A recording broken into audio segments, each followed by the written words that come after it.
देखो कल क्या पढ़ाए थे हम?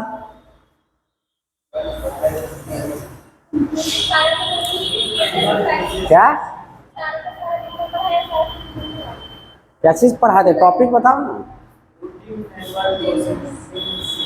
वो मैनुअल स्टेप सब बताए थे, ठीक है, कि फॉर्मलिन में कितना देर के लिए डालते हैं और कितना चेंजेस करते हैं। उसके बाद क्या करते हैं? डिहाइड्रेशन करते हैं। डिहाइड्रेशन के बाद क्लियरिंग करते हैं, ठीक है।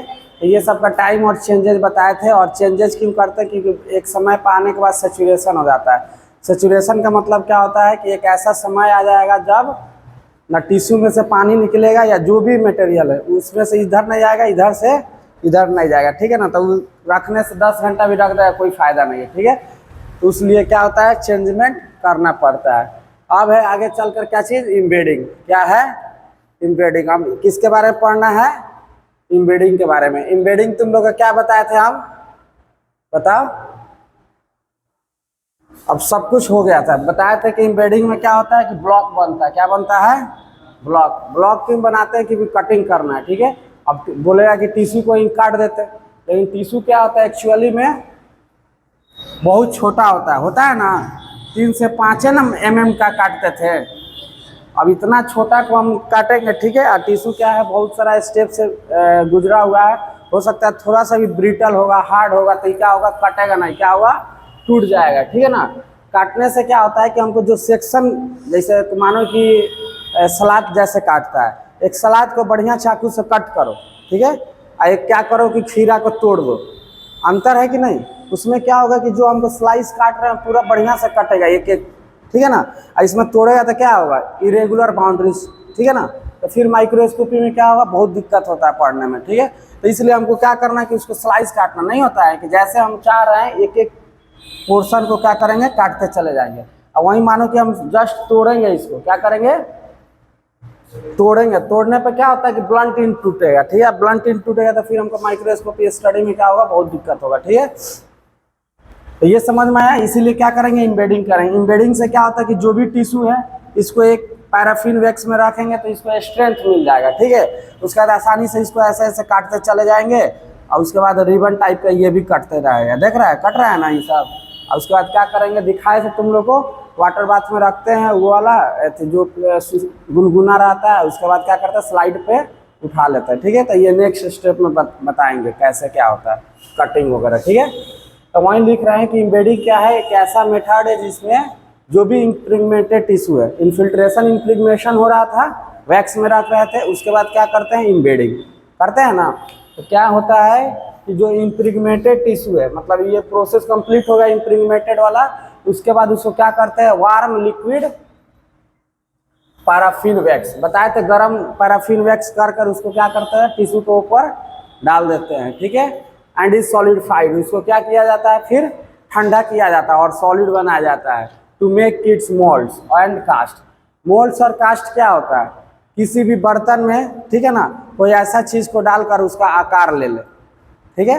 जैसे मानो कि हमको कुछ जैसे सरस्वती पूजा होता है, ठीक है, तो उसका भी फार्मा आता है, ठीक है ना, जो प्लास्टर ऑफ पेरिस वाला बनाता है, चीनी मिट्टी वाला बनाता है ना, तो उसका क्या होता है कि आकार बनाए हुए रहता है, उसी में ढाल देता है, उसके बाद उसको सुखा देता है, ठीक है ना। तो सेम उसी को कास्ट या मोल्ड बोलते हैं, ठीक है ना। दोनों का मतलब क्या होता है?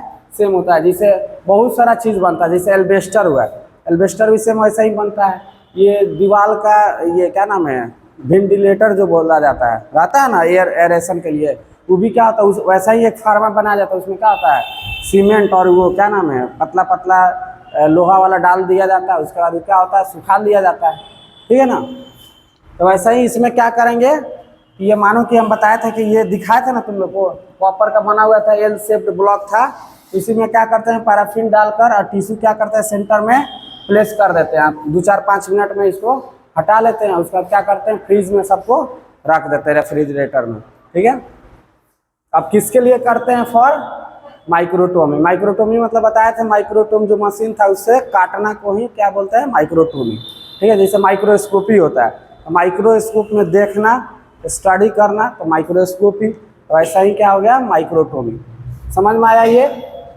तो इम्बेडिंग क्या हो गया, एक ऐसा मेथड है जब इम्प्रिग्मेटेड टिश्यू हो जाता है तो उसको उठाकर क्या करते हैं, पैराफिन वैक्स में, गरम पैराफिन वैक्स में क्या करते हैं, उसको प्लेस कर देते हैं। ठीक है, उसके बाद उसको सॉलिडिफाई करते हैं। क्यों करते हैं? फॉर फर्दर कटिंग, ठीक है, या माइक्रोटोमी के लिए। इसी को क्या बोलते हैं, इम्बेडिंग प्रोसेस बोलते हैं। समझ में आया क्या हुआ? तो इम्बेडिंग एक ऐसा प्रोसेस हो गया जिसमें एक टिश्यू को वार्म पैराफिन लिक्विड में क्या करते हैं, उसको सेंटर में प्लेस करके, ठीक है, 2-4-5 मिनट के बाद सॉलिडिफाई कर लेते हैं ताकि फर्दर कटिंग में हमको क्या करे, ये मदद करे। ठीक है, डिफिनीशन याद रहेगा ना इम्बेडिंग क्या होता है। उसके बाद इसको कास्टिंग भी बोलते हैं। कास्टिंग मतलब वही बोले, ठीक है, फिर रख कर क्या करना है, उसका जो भी है उसको क्या करना है, ढाल देना है। ठीक है, उसमें अब फिर लिखा है कि 2 टाइप्स ऑफ इम्बेडिंग होता है। कितना टाइप का होता है? 2 टाइप का। ठीक है ना, जो पुराना वाला था तो 2 टाइप से किया जाता था ना। अब नया में कैसेट वगैरह सब आ गया। ठीक है, जैसे फ्रिज में रखा हुआ रहता, फ्रीजर में बताए थे आइस क्यूब जमाने के लिए। ठीक है ना, तो सेम वैसा ही क्या होता है कि एक लाइन से कैसेट लगा रहता, सेम वैसा ही रहता है, समझा। उसमें क्या करना, पैराफिन वैक्स डालना है, ठीक है, और उसके बाद क्या करना, अपना टिश्यू को सेंटर में प्लेस कर देना, उसका ले जाकर फ्रिज में रख देना। ठीक है, तो वैसा ही सब बना हुआ रहता है। ये क्या हो गया, मैनुअल मेथड हो गया। वो सब क्या हो गया, ऑटोमेटिक में यूज करते हैं, उससे तुरंत हो जाता है। ठीक है ना, अब बढ़िया भी शेप साइज बनता है। ये सब पुराना मेथड है, लेकिन किताब में सब हम लोग पुराना मेथड से ही पढ़ते हैं। ठीक है ना, अब देखो ल्यूका 2 टाइप का हो गया। एक क्या हो गया, ल्यूकार्ट हो गया, एगो क्या हो गया, 4 आर्म प्लास्टिक इम्बेडिंग बॉक्सेस।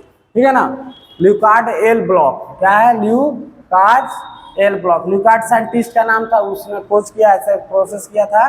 तो ल्यूकार्ट एल ब्लॉक, एल है कि नहीं, देखो एक ही एल है ये, एक ही एल ये है ना, तो 2 एल शेप्ड है। तो याद रखना है, इसमें क्या है कि सब अलग अलग है ना, अलग अलग, तो सबको मिक्स नहीं करना। ये क्या है, इसमें 2 एल मिलकर बना रहा है, ठीक है, इसमें चारों अलग अलग है, तो इसलिए लिखे हैं 4 आर्म, मतलब 4 गो है आर्म, है ना, तो 4 आर्म हो गया। और प्लास्टिक इम्बेडिंग बॉक्स होता है, क्या चीज़ का रहता है, प्लास्टिक का रहता है। ठीक है ना, तो 4 गो अलग अलग है, चारों को जोड़ देंगे तो नहीं हो जाएगा पैक। और उसके बाद क्या करेंगे, इसमें अपना पैराफिन वैक्स डाल देंगे और टिश्यू को यहाँ पे डाल देंगे, हो गया। इसमें क्या है कि ये ल्यूकार्ट एल ब्लॉक है, मतलब 2 एल, एक ऐसा एक ऐसा, हुआ ना 2 एल। और उसके बाद क्या करेंगे, इसको बताओ, इसमें पैराफिन डाल देंगे और उसके बाद यहाँ पर रख देंगे। ठीक है, ल्यूकार्ट एल ब्लॉक जनरली कॉपर वगैरह का होता है। ठीक है ना, कॉपर ऊपर बढ़िया मेटल होता है, ठीक है, खराब वराब नहीं होता है जल्दी। और उसी को बोला है क्या चीज़, 2 एल शेप्ड। ठीक है, क्या लिखा है, 2 एल शेप्ड, 2 एल शेप्ड का है, और इसमें 4 आर्म प्लास्टिक। समझ में आ गया? अब देखो उसके बाद है क्या चीज़, ये समझ में आया, 2 टाइप से। ठीक है, अब कैसेट आ रहा है। कैसेट मतलब वही बताएं कि जो क्या नाम है, कि जो फ्रीजर में हम लोग का रखा रहता है। ठीक है ना, क्या रखा रहता है बताओ, आइस क्यूब जमाने के लिए, तो ऐसा ऐसा रहता है ना। तो इसी में क्या करेंगे, आइडेंटिफिकेशन नंबर टैग डालकर अपना क्या करेंगे, कर लेंगे। जितना शेप साइज कराया इसमें क्या करेंगे, पैराफिन डालेंगे, अपना टिश्यू डालेंगे, पैराफिन डालेंगे, टिश्यू डालेंगे, पैराफिन डालेंगे, टिश्यू डालेंगे। समझ में आ रहा है? तो ऐसा ही करके ये बना हुआ रहता था। आजकल जो है नया में ये सब आ गया, बढ़िया एडवांस जो लैब है उसमें दे दिया। हम लोग अभी पुराना वाला इसी मेथड से करते हैं। ठीक है, तो ये बहुत सारा ईवी लैब में ये वाला आजकल यूज होता है। ठीक है ना, ईवी बहुत सारा लैब में, ये लिख लेना, नाउ ए डेज इसमें यूज होता है, नाउ ए डेज यूज्ड। ठीक है ना, ये तो पुराना हो गया। ठीक है ना, लेकिन यूज करने के लिए हम लोग अभी भी यही यूज करते हैं, लेकिन इससे ज़्यादा अभी ये वाला यूज होता है, और उससे ज़्यादा अभी कैसेट वाला जो आ गया। ठीक है ना, इसको कैसेट है ऐसे करके लिखता है।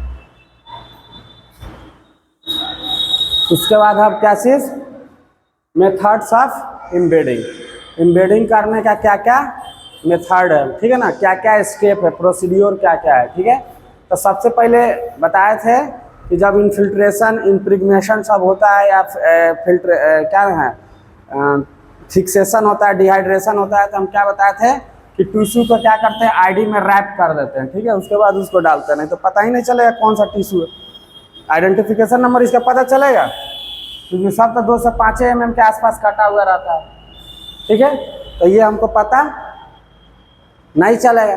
तो इसको क्या करते हैं बताओ, आईडी कार्ड में क्या करते हैं, रैप कर देते हैं। ठीक है, तो इम्प्रीगमेशन हुआ रहेगा तो इसमें भी क्या होगा, आईडी कार्ड रहेगा ना। तो अब हमको ब्लॉकिंग काटना है, तो इसको क्या करना है, पहले आईडी कार्ड को निकालना पड़ेगा। ई आईडी कार्ड को निकालो, फ्रेश आईडी कार्ड बनाना पड़ेगा। क्या करना पड़ेगा, इसका जो आई कार्ड है, तो बताए थे हम लोग क्या करते हैं कि ग्लव्स का जो रहता है, ठीक है ना, वो क्या होता है, थोड़ा खराब नहीं होता, ठीक है ना, वैक्स वगैरह में डालने से, ठीक है, गलता उलता नहीं है। तो इसमें क्या करेंगे कि इसका आईडी कार्ड निकाल कर फिर इस पर चिपका देंगे। मानो कि P141 है तो लिख देंगे P141, ठीक है। सपोज ये मतलब रैंडम कुछ है नंबर, ठीक है। अब इसको क्या करेंगे, तो इसको निकालना पड़ेगा। क्यों, क्योंकि हमको क्या करना है, इसमें डालना है। अब उसके सही डालेगा तो फिर कटिंग करने में हम लोग का दिक्कत होगा ना, पता ही नहीं चलेगा किधर से क्या है, कितना छोटा है। मानो कि कोई चीज़ रैप किया हुआ है, उसको काटना है तो दिक्कत होगा कि नहीं, ठीक है। तो सिर्फ टिश्यू को बाहर निकाल लेंगे, ठीक है। अब टिश्यू निकाल गया तो सबसे पहले वही लिखा हुआ है कि जो इम्प्रीगमेंटेड, फिक्सेशन, डिहाइड्रेशन, इस सब में जो आईडी कार्ड चला हुआ आ रहा था, उसको क्या करना है, रिमूव करना है। क्या करना है, रिमूव करना है, ठीक है। सिर्फ हमको टिश्यू को ना प्लेस करना है पैराफिन वैक्स में, तो इसको क्या करना पड़ेगा, निकालना पड़ेगा। एंड टिश्यू निकल गया बाहर, is kept from bottom of the box by warm blunt tissue holder, ठीक है। अब समझो कि 3D है, क्या है, कोई है कुछ,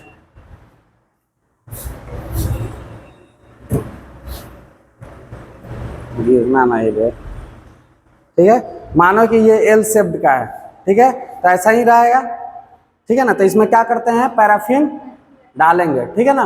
अब वो बड़ा होता है, ऐसे कर कर आता है, तब ना इसमें देखो, मानो कि 4 इंड वाला है, ठीक है। लाओ एक और कुछ लाओ, हाँ एक ये ला, देखो ये मानो कि क्या है, ऐसे 4 इंड है, ठीक है। तो इसमें स्पेस रहेगा ना, थोड़ा ऊपर उठा हुआ रहता है, तो इसी में क्या करते हैं, पैराफिन डालते हैं, ठीक है। तो इतना बड़ा नहीं रहता है, छोटा रहता है, ठीक है ना, जो मतलब इतना ही छोटा रहता है, ठीक है ना, इतना ही छोटा रहता है, इतना ही में समझो कि रहता है, ठीक है। तो इसमें क्या करेंगे, पैराफिन डालेंगे। नीचे में क्या है, टिश्यू, समझ में आया। तो पहले टिश्यू रख देंगे बटन पे, उसके बाद क्या किए, पैराफिन डाले, और उसके बाद जो टिश्यू होल्डर रहता है, क्या रहता है, टिश्यू होल्डर, उसको गर्म कर लेता है। क्योंकि पैराफिन क्या होता है कि जब जब होगा ना, तुरंत वो ठंडा होने लगता है, तो इतना ही कर देता है ना कि पकड़ने में नहीं बनेगा होल्डर से, ठीक है ना। हाथ तो कभी देखिए मुंह में गिर जाता है तो सब इधर उधर चिपचिपा हो जाता है, उसको पकड़ पाएगी नहीं पर। तो उसको गर्म करके क्या करते हैं कि जैसे ही इसको प्लेस किया तो तुरंत सॉलिडिफाई होगा नहीं, तो टिश्यू होल्डर को क्या करेंगे, थोड़ा उठाकर सेंटर में कर लेंगे। पहले नीचे रखेंगे, समझ में आ रहा है। उसके बाद क्या करेंगे, इस पर पैराफिन डालेंगे, ठीक है। और उसके बाद क्या करेंगे, टिश्यू को उठाकर सेंटर में इतना पर रख लेंगे, ठीक है। तो ज़्यादा नीचे भी नहीं रहना चाहिए, पूरा ऊपर भी नहीं, क्या है, बीच में। और उसके बाद पकड़े रहेंगे, उसके बाद फिर निकाल लेंगे। उसको टिश्यू को नहीं निकालेंगे, होल्डर निकाल लेंगे। तो टिश्यू को तो धीरे नीचे जम जाएगा, तुरंत जम जाता है वो पैराफिन, और उसके बाद क्या होगा, टिश्यू बीच में आ जाता है। उसके बाद फिर जो नया रजिस्ट्रेशन नंबर ये जो डाले हैं, ठीक है, उसको ऊपर से क्या करेंगे, रखेंगे, थोड़ा सा पैराफिन डाल देंगे, तो वो भी क्या होगा, चिपक जाएगा अंदर। समझ में आ रहा है। तो यही सब मेथड लिखे हुए, देखो टिश्यू आईडी कार्ड सबसे पहले रिमूव करेंगे, उसको अलग से लिख लेंगे। टिश्यू को क्या करेंगे, बॉटम में रखेंगे, किसके द्वारा, वार्म ब्लंट टिश्यू होल्डर। जो टिश्यू होल्डर फॉरसेप टाइप का आता है, ठीक है ना, तो उसको ऐसे पकड़ के एक दूसरे जगह रखा जाता है। हाथ से तो रख नहीं ना पाएगा, क्योंकि हाथ से रखेगा इसमें तो पता चलेगा हाथ का पूरा आ गया। टिश्यू होल्डर क्या होता है, पतला होता है, तो इजीली चला जाएगा, फिर भर जाएगा, ठीक है। उसके बाद क्या है कि उसको क्या किया, मानो कि एल शेप्ड का ऐसे है, ठीक है, तो इसको रख दिया। उसके बाद इसमें क्या करना है, पैराफिन वार्म, पैराफिन वैक्स क्या करना है, डाल देना, ठीक है। उसके बाद क्या करना है, टिश्यू होल्डर कर कर इसको फिर अपना, मानो कि आप डालेगा तो हो सकता है कि टिश्यू यहाँ पर खसक गया, हो सकता है ना, यहाँ पर खसक गया, लेकिन हमको इसको क्या करना, बीच में रखना है। समझ में आ रहा है। तो इसको क्या करेंगे, टिश्यू को पकड़ कर किससे, टिश्यू होल्डर से इसको सेंटर पे ला लेंगे, ठीक है ना। तो वहीं लिखा हुआ pour molten paraffin over the tissue placed in the embedding boxes, ठीक है। जो एम्बेडिंग बॉक्सेस में क्या है, टिश्यू रखा हुआ, उसमें क्या करना है, पैराफिन वैक्स पोर कर देना है, डाल देना है, ठीक है। उसके बाद क्या करना है कि warm tissue holder is used to orient the tissue in the paraffin wax until and unless the tissue get central position. हम क्या बताएं कि टिश्यू को हमेशा सेंट्रल पोजीशन में क्या करना है, प्लेस करना है, ठीक है ना। अब इसमें डालेगी तो हो सकता है टिश्यू इधर खसक जाए, इधर खसक जाए, ठीक है ना।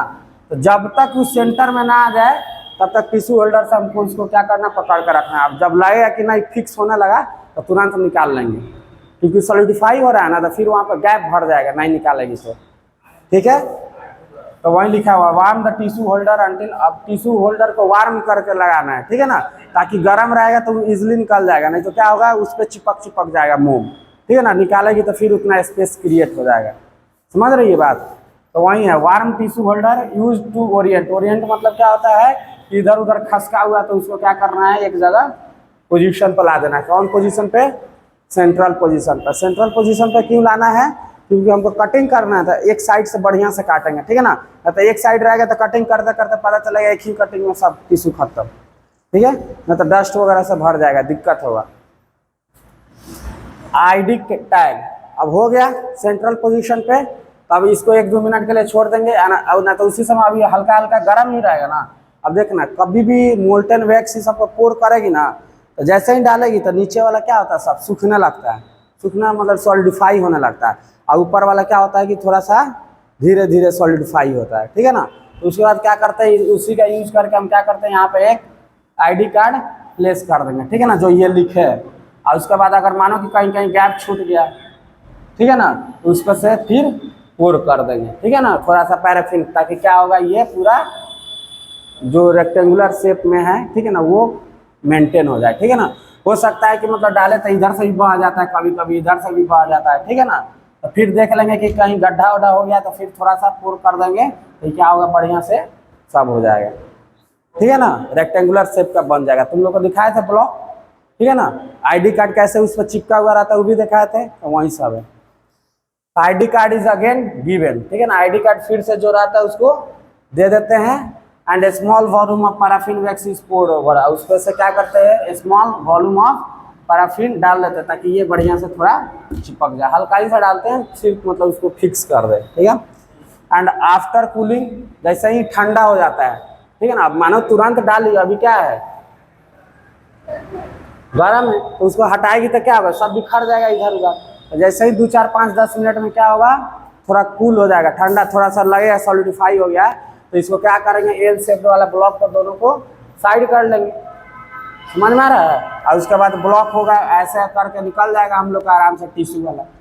लेकिन ये भी क्या होगा, पूरा हार्ड नहीं होगा, फिर भी उसको काटेगा ना तो पूरा बढ़िया से, किस तरह तुम उसको काटता है, क्या नाम है, चीज हो जाता है, ठीक है ना, सेमी सॉलिड टाइप का रहेगा। तो इसको करना हमको हार्ड, क्या करना है, हार्ड।